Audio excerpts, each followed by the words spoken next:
Hey everyone, welcome once again to the B-Movie Bunker, continuing our 31 Days of Horror, the look of the 2014 film From the Dark, brought to us by Connor McMahon. We have the story of a couple who get lost out in the Irish countryside and their car breaks down. And they end up at an old farmhouse where there is something that starts to hunt them. This one, I liked bits and pieces of it. As a whole, not so much.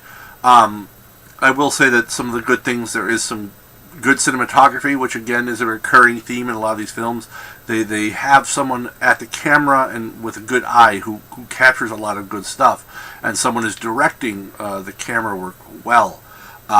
There's also good acting, particularly the female lead, Niamh Alger. She does a very good job acting in this, though I think the script itself is lacking. It's just, the story is just, it rambles on much longer than it should, and it suffers from the people doing things that are just too dumb for them to actually do.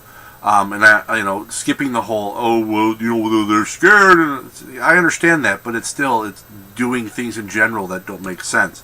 The characters themselves, I've heard complaints that they're very annoying, and in a way they are, but as a couple, their bickering and stuff like that actually makes them believable. Couples bicker, and the way they do it, from someone from the outside, God, that's fucking annoying. But that part of it there is actually well done. I think their fighting and their arguing is very indicative of a group of people that, two people who have been together and are, no one can annoy you like someone that you love. Boy, can they annoy you.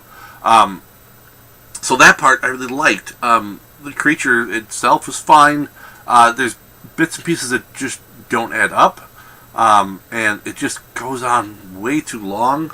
On a scale of 1 to 10, this is like, it's kind of like you're reading a book, and you start off, you're like, oh, God, okay, fine, the characters are believable, but, I don't really like them. Oh, well, that bit's interesting. Oh, now I gotta go through, do I want to keep reading, because this chapter is just terrible. Oh, wait, here's a little bit here. No, that's it. And overall, by the time you actually finish the book, because you fight your way through it, you struggle through this book and you get there, and you go, well, that part there wasn't bad, but then the more you think about it, you go, well, the small little bits make up for all the other parts that you didn't care for with all the time that you invested reading this. And kind of with this one, it's the amount of time I spent watching the movie. In the end, I'm like, I just overall kind of like felt very flat. I'm not saying it's a waste of time. It just feels flat in the end, where it doesn't really seem to accomplish much in its runtime. So, it's fair to average-ish. So, that's all I really got for this one. Until next time, stay safe in the wasteland, folks.